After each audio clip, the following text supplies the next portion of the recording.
Welcome to Run With It, the podcast that brings you business ideas from established entrepreneurs. Each episode, you'll hear a new business idea and the exact steps our guest would take to get started. Follow through, and you can earn a free mentoring session with today's guest and potentially a business partnership. Here are your hosts, Chris Justin and Ethan Janney. Welcome to Run With It, the podcast that brings you business ideas from established entrepreneurs. Each episode, you'll hear a new business idea and the exact steps our guest would take to get started. Follow through, and you can earn a free mentoring session with today's guest and potentially a business partnership. Here are your hosts, Chris Justin and Ethan Janney. I'm Chris Justin. And I'm Ethan Janney. Today on the show, we actually have an interesting situation. Two guests. We'll explain a little bit more later. I'll introduce our first guest. Chris will introduce the second, and then we'll get right to it. But our first guest is Sam Davidson. He has a passion for taking ideas and turning them into reality. His journey in entrepreneurship began over 13 years ago. In 2006, Sam co-founded Cool People Care, which connected people online in a world before Twitter and Instagram, who wanted to make a difference with nonprofit organizations who badly needed members, volunteers, donors, and supporters. More recently, in 2013, Davidson co-founded Batch, a gift and retail company whose unique offering allows customers and companies to experience a taste of iconic cities. Overseeing the company's rapid and strategic growth as CEO, Davidson has helped Batch cross the $1 million annual revenue mark in less than 2 years. Batch is headquartered in Nashville, with operations in Austin, and offers gifts from iconic southern cities. Who else do we have, Chris? We've got Matt Verlinich, who is our expert guest on here today. Matt has an MS in engineering science and mechanics from Pennsylvania State University, also my alma mater. Matt was the founding general manager of Tech Shop Pittsburgh. After helping dozens of individuals start their own businesses at Tech Shop, Matt decided it was time to try and build his own business. Matt then prototyped, developed, crowdfunded, mass-produced, and distributed On the Rocks to over 55 countries. On the Rocks is an ice mold system that allows consumers to make crystal clear ice cubes, spheres, and diamonds at home.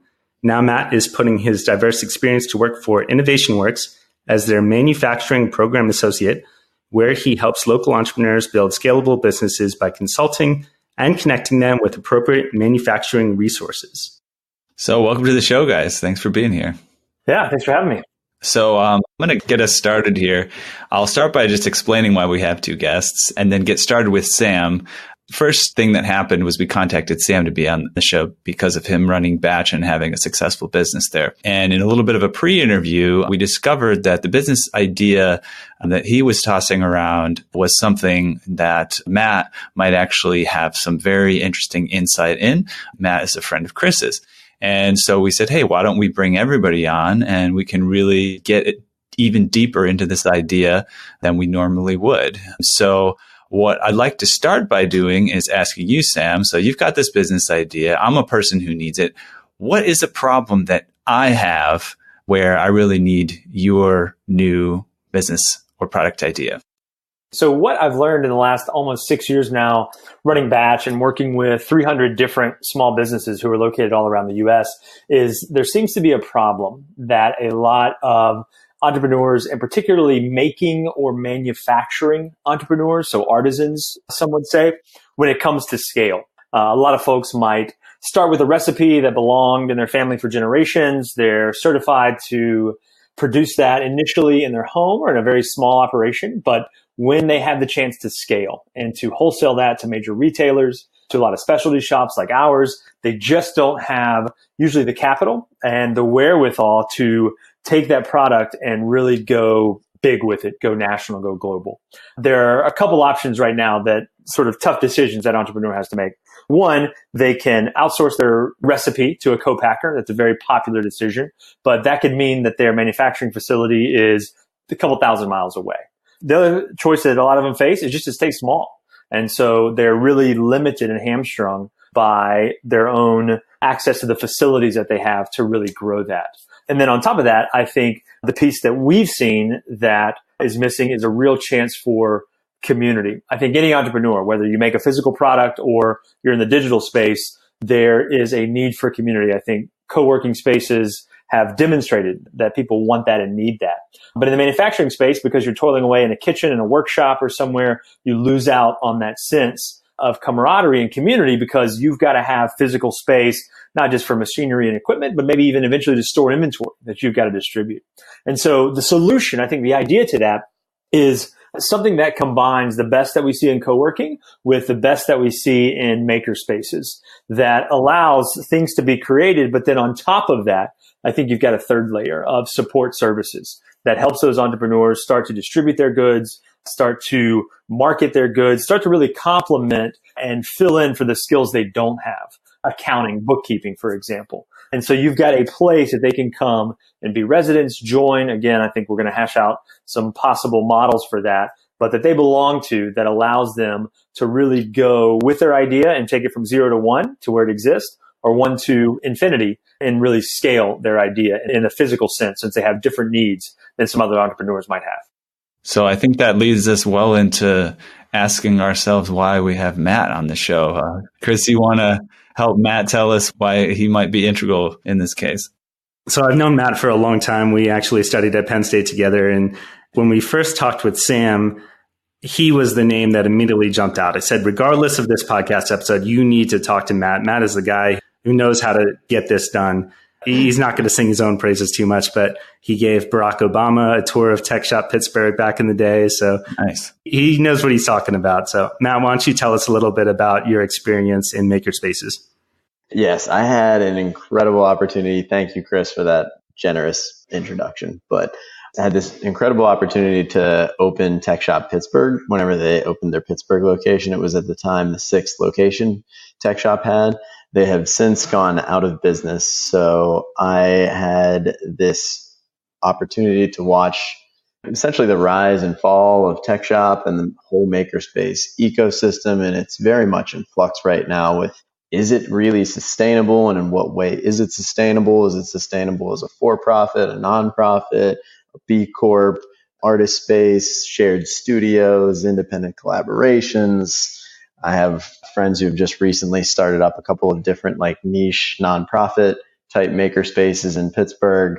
While I was with Tech Shop, we experimented with a number of different kind of ancillary service models for incubation space, corporate events, corporate memberships, B2C, like shipping and receiving, almost like a model. We did tons and tons of experiments, and I think that, Sam, your idea hits the nail on the head. Because nice. There are so many people, and even just in this Pittsburgh ecosystem, let alone I had an awesome opportunity to travel across the country and visit a bunch of different maker spaces and see that these ecosystems are everywhere, and they all share this same sort of problem where the people who love to make stuff like to make stuff, and they need a lot of help and support in all of the things that it takes to make a successful business. And a lot of times that support comes best from other entrepreneurs doing it at the same time. And that's where it comes to like building a vibrant community like that is probably one of the best ways to support that ecosystem. Yeah, I love this idea because I think whenever you can create a system that makes things easier, that people who have these products, there's no reason for them to figure it all out on their own when it's going to be the same issues that come up for everyone. Sure, you might have candles or you might have candied bacon or whatever else that you've got. And those have their own quirks to them. But as far as going through a manufactured goods process, you're going to run into the same roadblocks. And if you have an organization that can head that off, that could make the difference between your business succeeding or not.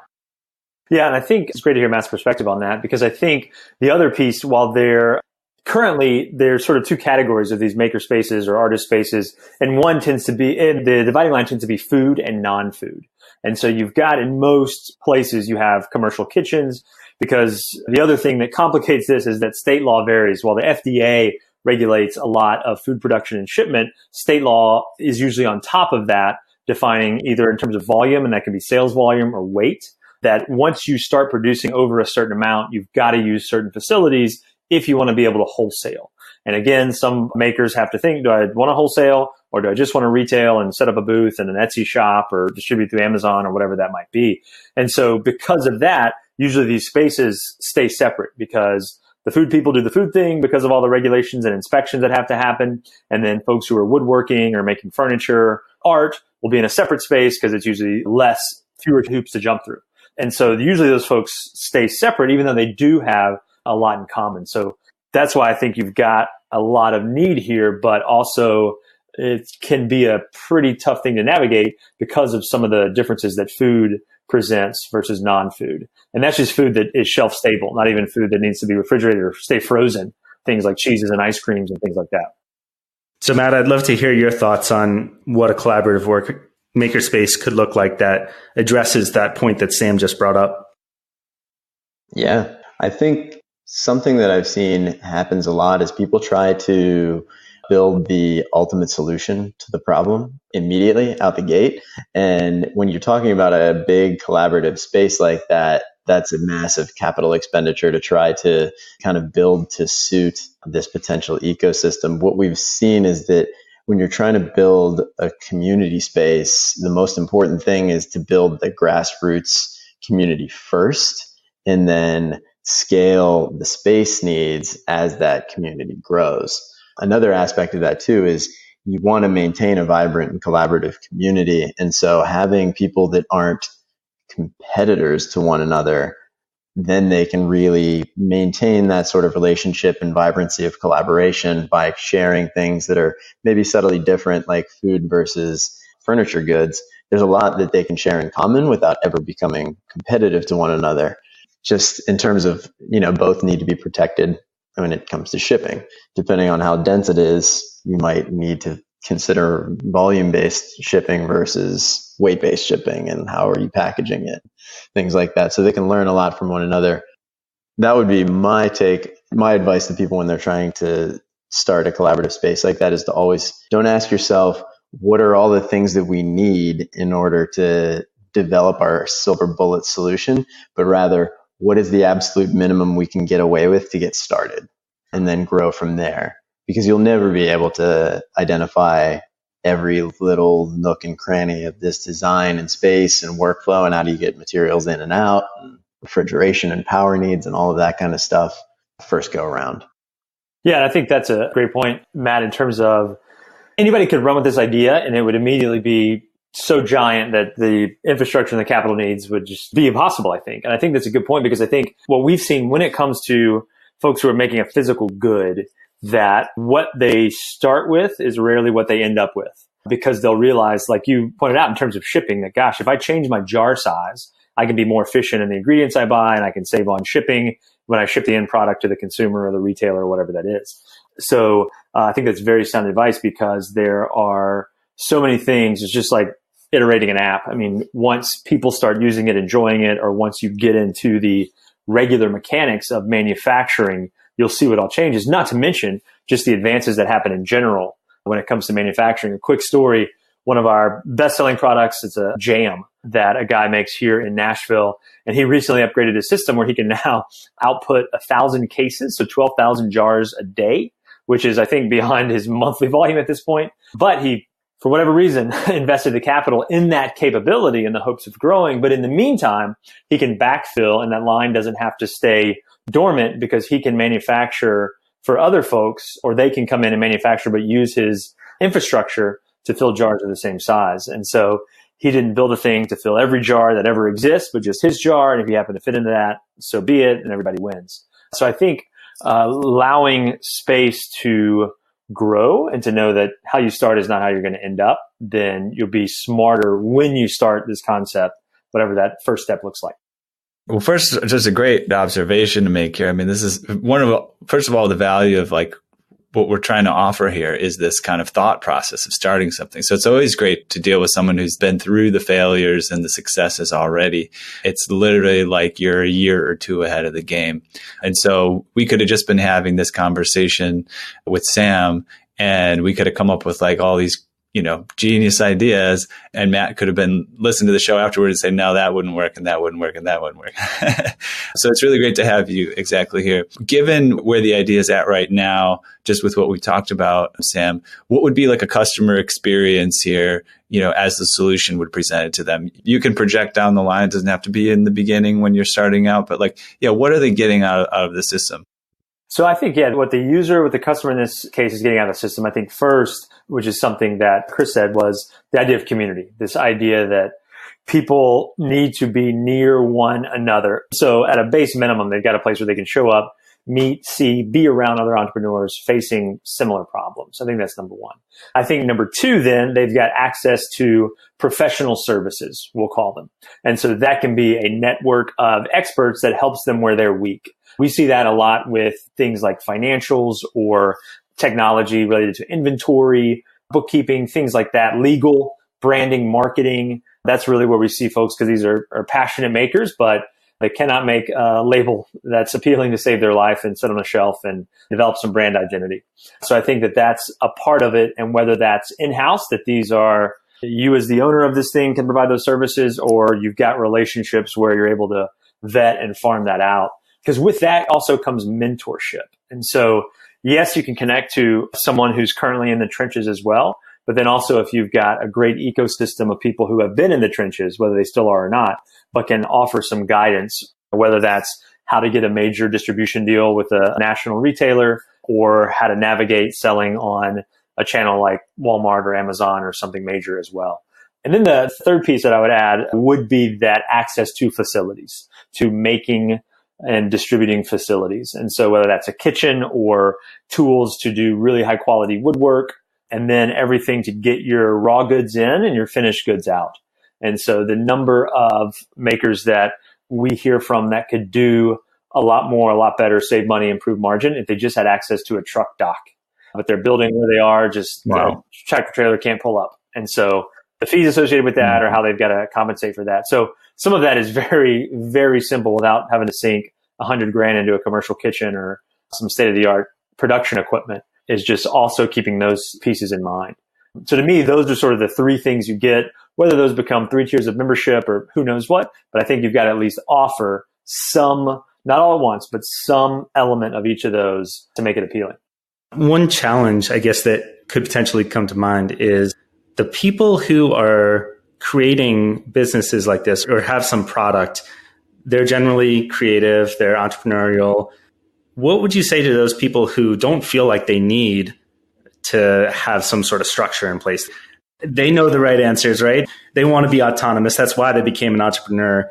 And maybe, Matt, you've seen this happen, or Sam, either one of you can take this. How do you convince those people that something like this would really save them time, money, and hassle? You want to go first, Matt? Sure. I think in my experience, that was one of the things that was very interesting to observe in these kind of maker and co-working spaces, is there's different kind of archetypes of businesses and people. So from the perspective of the co-working space or this shared makerspace type facility, the customer, they're oftentimes, I bucketed them into kind of artists and artisans. And a lot of the times those businesses are run by people who have an enormous passion for producing the goods. And they have very little interest in business development and scaling, and least of all bookkeeping and logistics and all of like the minutia of the logistics of fulfilling and growing a business. There was another bucket of kind of people who I thought of in my mind as entrepreneurs, and they are the people who are not as married to the product itself as they are into the idea of it, the mission. They are developing a business, and they're trying to figure out, what can I do here in order to scale this? And those people tend to scale up and out of the space, whereas the artisans tend to reside in the space forever. This kind of goes back to what Sam was saying about the people who end up staying small because it's all they care about. I think those people have a huge potential to become bigger if they were connected with the right kind of partner, co-founder, collaborator, or mentors or infrastructure that can kind of push them into a hybrid between that artist, artisan, and more entrepreneurial mindset, the entrepreneurs can kind of shift back by being cross-collaborating, cross-pollinating with the artisans to see, like, can we put a little more artistry into this that we're doing, a little more care and concern? And then the third kind of group that I've seen in all of these maker spaces, shared spaces, the hobbyists and or the looky-loos, as you might call it, like the people who are just like dipping their toe in the water. They're doing it for fun. They don't really have an ambition of turning this into a business. And people are constantly like flexing between these groups or falling somewhere in this like spectrum between, in my mind. And so one of the cool aspects of designing the space and the community and the infrastructure around it is your ability to influence people's inspiration or motivation to flex between those kind of different zones. What would you say the percentage breakdown is between those three groups? That, I think, depends tremendously on your pricing model, your space, your amenities. How do you communicate it to the customers? How are you sourcing and finding your customers, your members, so to speak? When it was at Tech Shop, I would say that it was probably 60-75% hobbyists, and then, 12-15% artists and artisans, and roughly an equivalent amount of entrepreneurs. And then that was also different depending on the location. So in Pittsburgh, we had more artists and artisans than the Bay Area did. The Bay Area stores had far more entrepreneurs who were prototyping like products that they never intended to mass produce within the space. They were just trying to get investment and then move out of the space.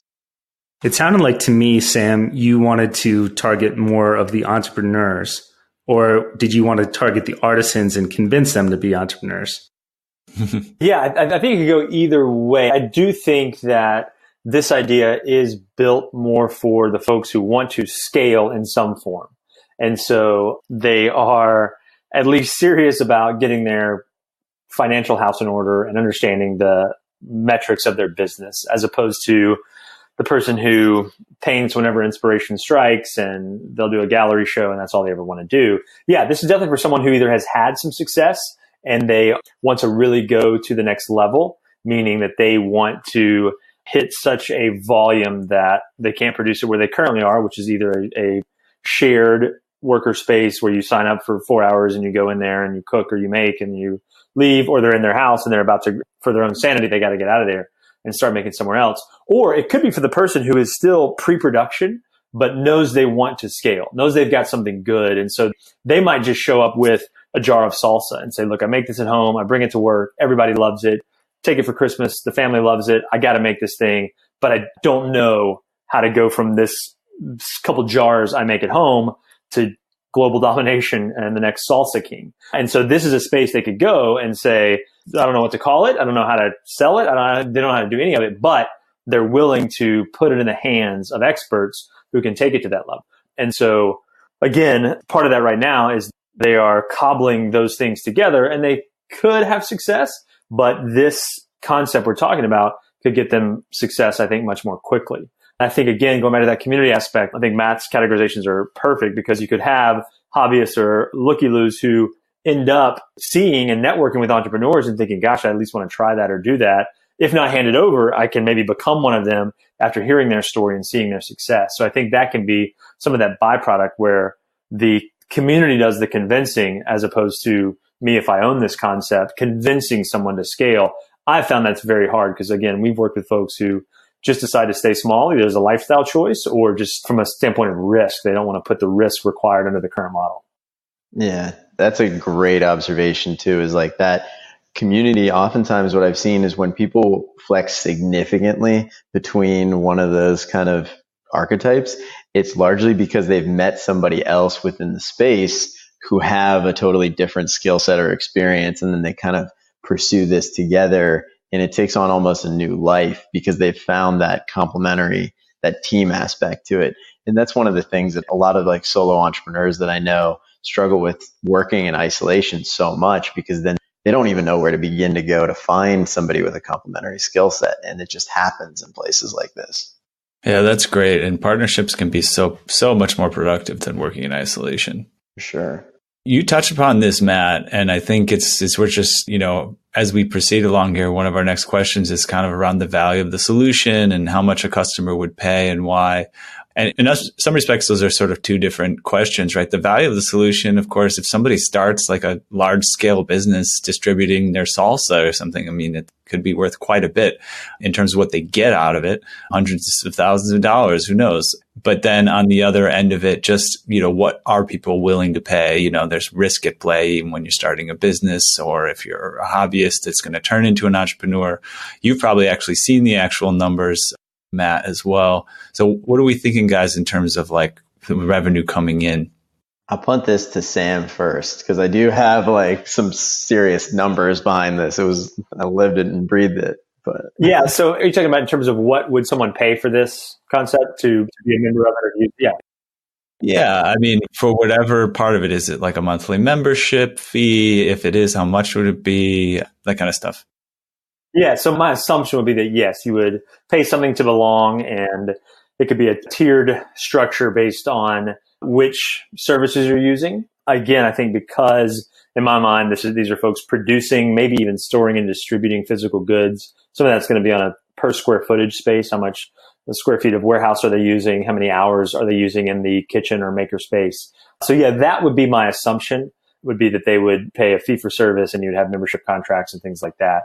The one sort of potential opportunity would be, again, for that person who comes in kind of pre-launch, pre-concept, if there is a opportunity or a community of people or services that can help him take his salsa from his kitchen to the world, then there could be something deeper in terms of the opportunity that either the space or the owner of this says, look, yeah, I can't give you $50,000 to go hire a branding firm and legal and financial, but we've got those in house here. So instead of me, I can't write you that check, but we're going to get 15% of this thing, because the dream we're all agreeing on is that you sell this to Kraft one day or whatever that might be. So there's that potential, but that is it's nearly a different model just in terms of how you vet that, what you invest in, what all you're giving to that. But again, if you've got this ecosystem of people who do want to scale and go big, then I think there's a chance for kind of points on the back end based on what the exit is for the folks who really want to scale big time. Yeah, I have some numbers I'm thinking. Do you have any actual numbers as far as dollar amounts? I have some I'll throw out if you don't have anything kind of. No, I have nowhere to start. Obviously, I know Matt's the expert on that. So Matt, I just want to throw my guesses in there to see if I have any legs on my thoughts. So I'm thinking clearly like $50 to $250 a month is on the range of like a co-working space, right? So you got a desk, or you got a few days, or you got unlimited access to a co-working space. So I'm guessing you could get at least $250 to $250 per person, depending on their involvement, for a monthly fee. And then you mentioned 15% of a business. For some reason in my mind, especially maybe because people might be a little bit wary of giving a lot of their business away from the start, I was thinking more like 5 or 10%. But if 15%, honestly, if you're going to come in and you're going to handle my bookkeeping and my expansion and my distribution and all that stuff, it may even be worth more than 15%. Maybe it's the type of thing where the percentage changes as time goes by. We start with like 5% and then things are going well. It looks like we're moving towards 15 or something like that. Yeah. And I will say on the commercial kitchen side, and it varies by market, just like real estate prices do, but commercial kitchens can sometimes rent for up to $100 an hour. And so based on what your manufacturing and your food production schedule needs to be, some folks can make what they need for the month in 4 hours. No big deal. Some folks, if it's fresher, they need to go every Monday for longer.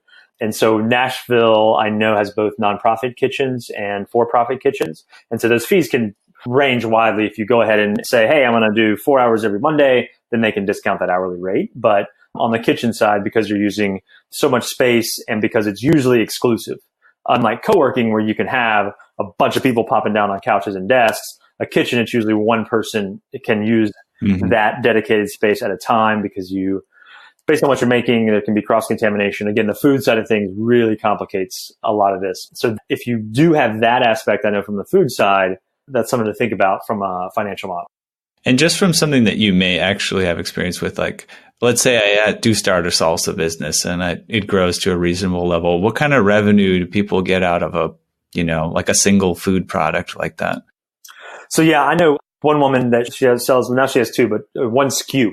So it's an energy bar company. Now she's been around 20 years, but she's doing nearly all of her revenue is wholesale, and she's doing close to $4 million a year gross. And so that's just with a single SKU. And like I said, now she's recently added another flavor to that. And so that's a single thing that retails at $3 a unit and wholesales for half that. So she's moving a lot of volume at that. So I know other folks who have gotten to be on QVC and sell their biscuit mix on there. So, I mean, I think it's reasonable to think that even if you've got 3 or 4, say, salsa varieties in this case, and you're wholesaling for $4, retailing for $8 a jar, again, it's sort of that specialty category. I think it's reasonable to think that could be at, 6 figures in, again, just top line revenue. And then on the manufacturing side, based on everything from packaging to distribution, your margins your net operating margin shooting for somewhere to that 10 to 20%, I think would be a good goal on that. And again, what we're seeing is, this is just the food side, so not talking about home goods like candles and other things like that, is that if you want to hit that specialty retailer, that's much different than the grocery. And so the grocery, you're trying to sell barbecue sauce for $3 a jar. Specialty, you're trying to get $12 a jar. So for 16 ounces. So there's so much variety in there. And usually the difference isn't ingredients, but it's just packaging. It's image. And just because I can ask a stupid question, because maybe our listeners will make use of it, a net operating margin, what exactly is that?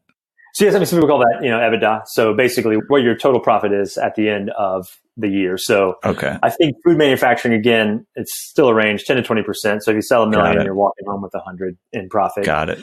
But based on how you structure that, if you paying yourself beforehand or you're only waiting to get paid at the end of the year, again, everybody's kind of different in how they want to structure that. But thank you. That can be a good thing, I think, to shoot for.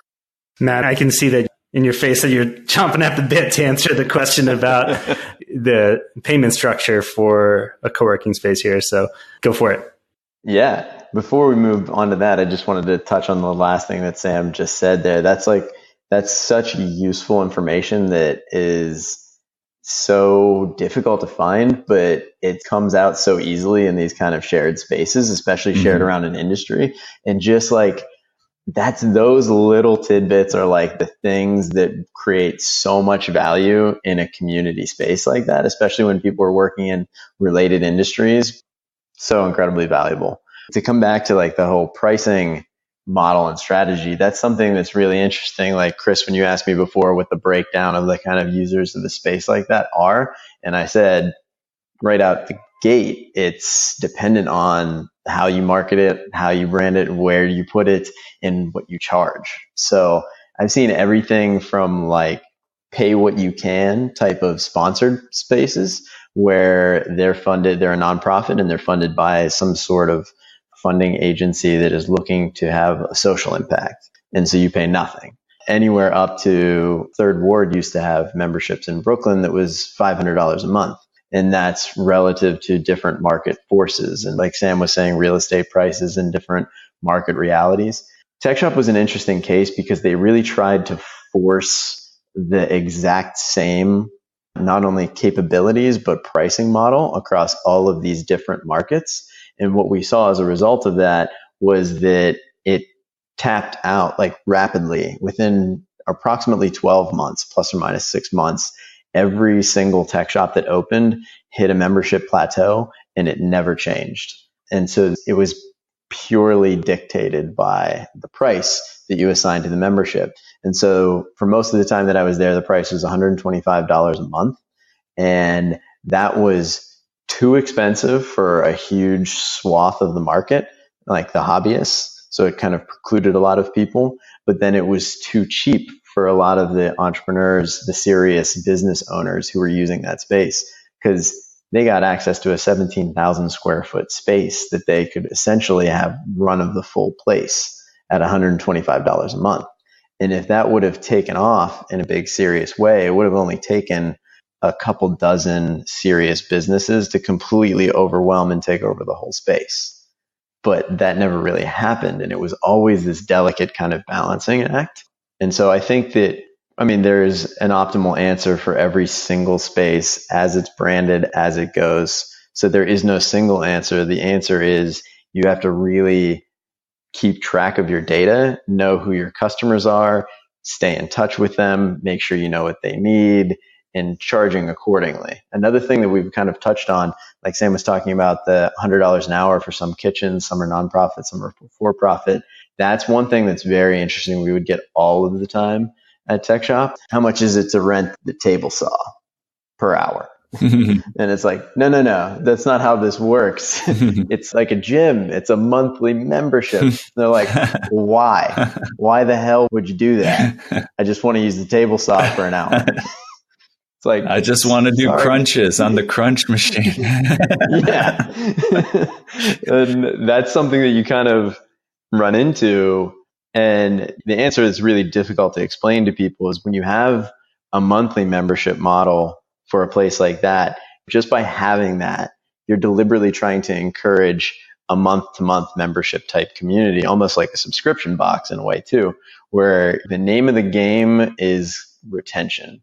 And can you build and foster a community of people that find real value on an ongoing basis that stick around versus turn and burn? And finding that right pricing model is also like super interesting and tricky. If you look into another industry that relies heavily on membership models, is just the gym industry. There's like the Planet Fitness on the far low side, and it's, super cheap. Most people don't show up. You rely on all of the people who don't show up to subsidize the memberships of the really active small users. That doesn't build like a real solid community and ecosystem. So that wouldn't be suitable for this type of entrepreneurial community that's trying to bring itself up by collaborating amongst one another. But then on the opposite side of that, there's, CrossFit gyms, which are 125, 250 more a month. And their membership sizes are not 10,000 per gym. They're, maybe 100 or a couple hundred, or in some cases even smaller. But they're people who go to barbecues together. They like hang out all the time. It's a ridiculously tight knit and avid community that's always there, 5 times a week. But does that pricing model preclude a lot of people from being able to use that space? It does.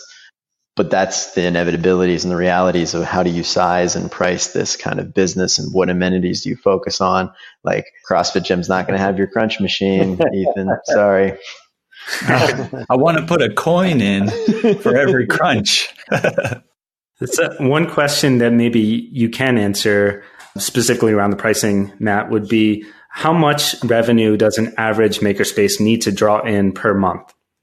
That is a very good question. So it depends on all of the types of choices of where and how it's. So Tech Shop was put in largely retail environments. So they were paying in a lot of locations like $20 a square foot, $25 a square foot or more just to be where they were. And in my opinion, that was a poor decision, that they never really understood who their target customer was. Because, 2 doors down from us at Tech Shop was Anthropology. And so Anthropology was relying on a certain type of walk-in customer to be successful.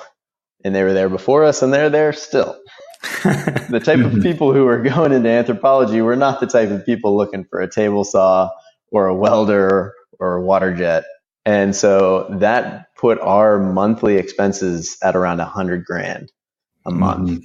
And a large portion of it going just towards the rent. It was approximately 40%, 40 to 50% of that was rent. And then another 40 to 50% of that, depending, flexing stuff up and around, was staff. So another core tenet of Tech Shop was that we would have dream consultants there who were responsible for trying to build up and shepherd the customer journey of the people who were coming into the space. And so that was a huge burden of expense for the place, but it didn't bring in new customers. It was only there to retain the customers that were there. So with a customer base in a community that plateaued 12 months in and was not nearly enough to cover the operating budget of the place, and then you're carrying month to month this expensive staff, even if they retained 100% of the people, it was destined to fail without some tweak to that business model. We've got a few more questions on topic, but I'm wondering, I'm almost I don't know about you, Chris, we could start to transition into what would the steps be to start to check this idea out? I've got some ideas percolating, but maybe I don't know if Sam or Matt has ideas about. Now we're talking to our listeners. They're going to go out there for like 2 weeks, 3 weeks. They're going to try to put something in order that's going to prove that they have something that's got a good direction, potentially prove some type of profitability, and, prove there's some kind of action taker that you might like to work with. Any thoughts on that kind of process? Yeah, I think one, really playing off what Matt just said about this membership kind of breakdown, if you will. So again, I think he did a great job in talking about the kind of rough categories of people in terms of how serious they are, let's say, about scaling their business. Then I think once you understand that, I think the question would be, how many of these people are actually out there where I am? Because I think a city like Nashville might be different than Silicon Valley, different than Tulsa, Oklahoma. And so really understanding how many people are out there who need this idea. And the other thing I think that helps with is understanding how many of these services they need. Again, like Matt said earlier, you could build something that would just be completely massive and do absolutely everything, but there would be 1% of your membership is using so much of these things you built out that it's not getting the return that you need on that investment. And so to me, the first part is some sort of comprehensive market survey, market study, we would call it. The first question is, what does my city currently have like this? And so, there's this makerspace, there's this hobby place, there's this commercial kitchen, there's this co-working. And then seeing who's there and what's missing from those offerings. So, WeWork is missing any ability to manufacture, for example. And then finding the people who would need a space like this. And then based on where you are, based on what the cost would be, since a lot of your money sounds like could go to rent, it's understanding how many people, that minimum viable number, how many people would have to join this to make this thing even have a shot at working. 50, 100, 500, I don't know. I think it would vary by city and how big that space needs to be. So there's this little dance you're trying to do with what can I offer that's going to interest the most amount of people, and then how many of those people would actually have to buy in for those services that I can actually stand to offer. One idea that comes to mind, a very tangible action, would be to find the Matt in your city, right? Find the person who's had experience doing that, who runs a makerspace in that area, the operations guy or girl, and talk to them about what they're seeing. You can probably get a lot of these questions answered. And Matt, tell me, if someone were to approach you, we don't want to blow you up here. So we're not going to have everyone, listeners, this homework assignment isn't call Matt and ask him these questions. You got to do it in your local area. But if a local person were to come to you and ask you those type of questions, would that be something that you'd be accessible to answer? Yeah, I would be happy to. It's something I still believe that these types of spaces, I think, are such an incredible value to any community that I think that everybody wins from setting up a space like that. And I would love to help answer those questions for people. I think to Sam's point, you're saying the same thing, Chris, where it's like, it's market research, market validation. So what you would do finding me would be like, Tech Shop would be kind of a competitor to what the product, the business that you're trying to develop is. And just because it's defunct or it's in a slightly different industry, there's still valuable knowledge you can glean from that and then apply to your particular concept. So one side is getting the information from other maker spaces out there.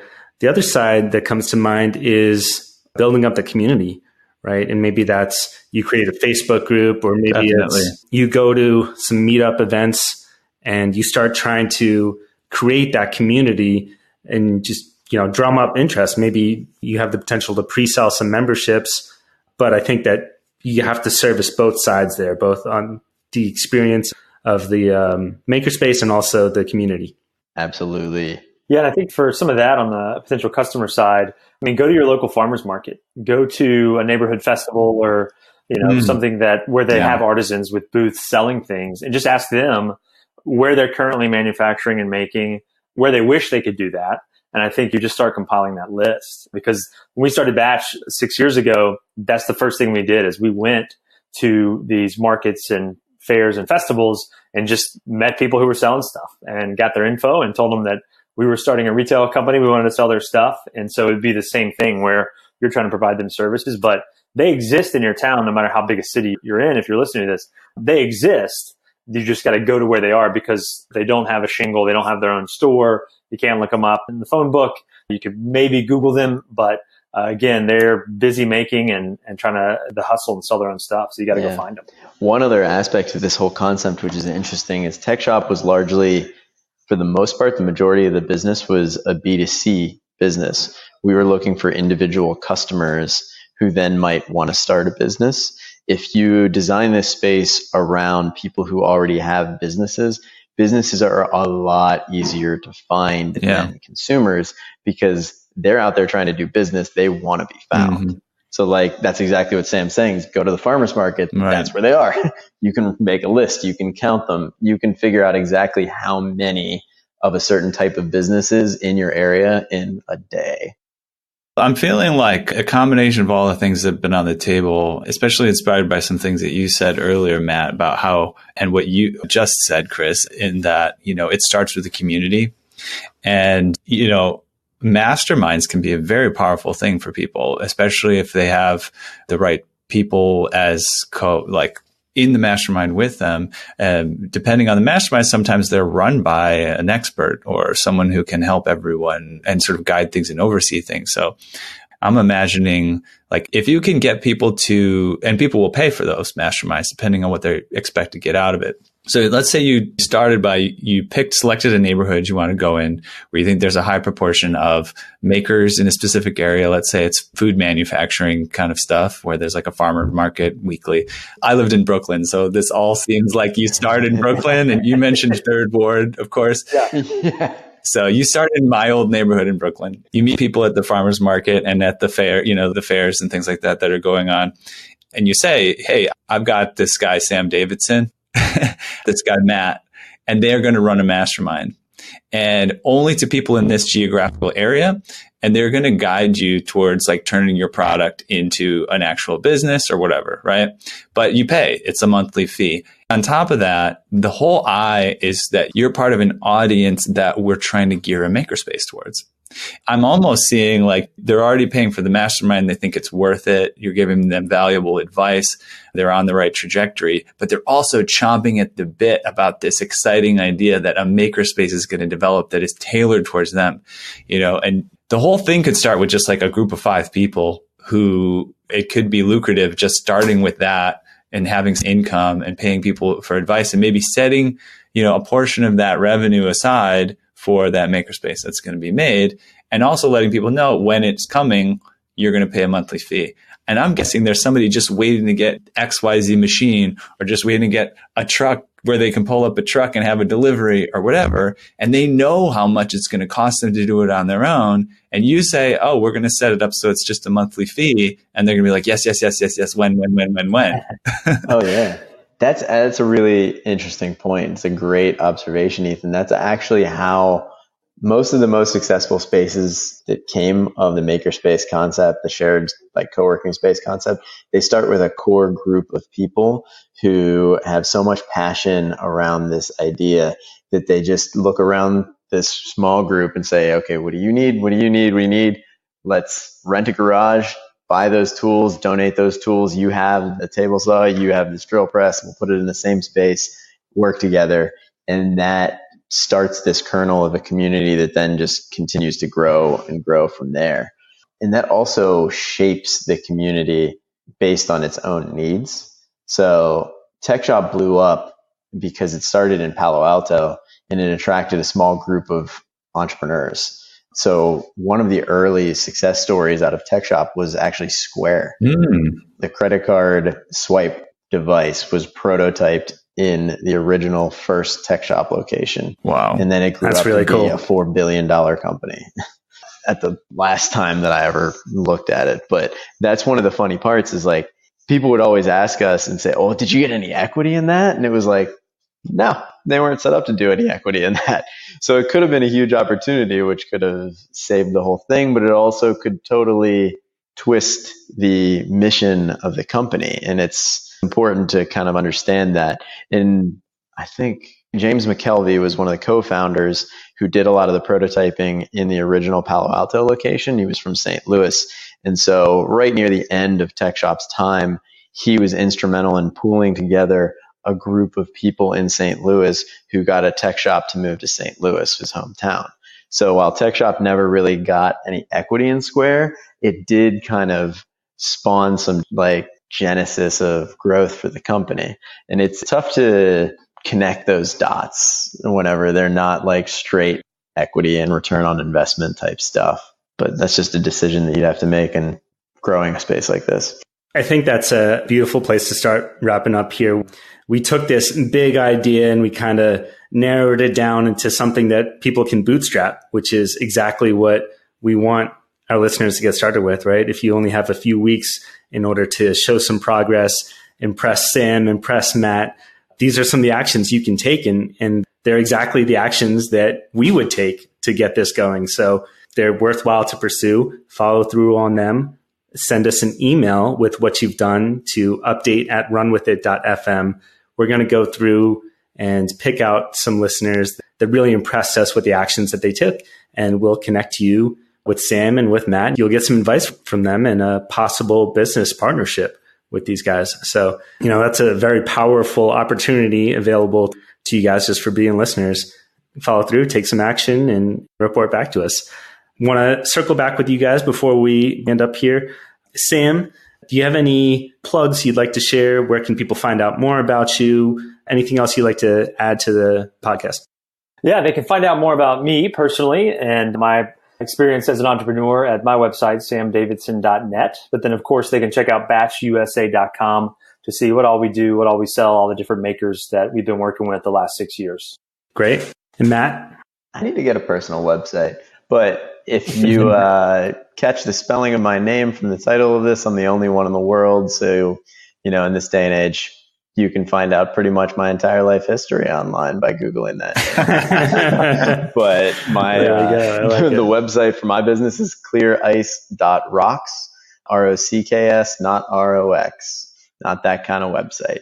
But, yeah.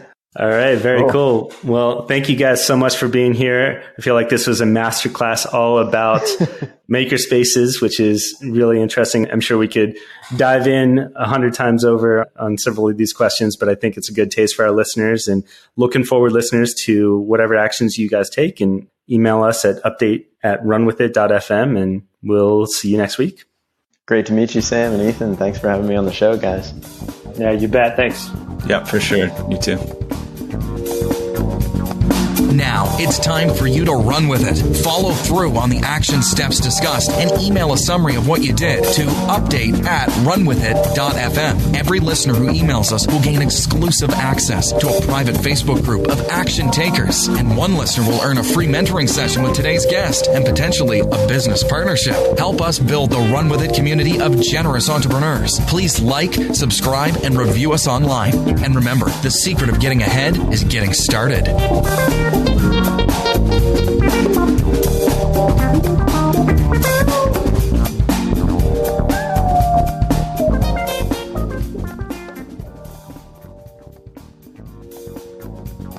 Now it's time for you to run with it. Follow through on the action steps discussed and email a summary of what you did to update@runwithit.fm. Every listener who emails us will gain exclusive access to a private Facebook group of action takers. And one listener will earn a free mentoring session with today's guest and potentially a business partnership. Help us build the Run With It community of generous entrepreneurs. Please like, subscribe, and review us online. And remember, the secret of getting ahead is getting started.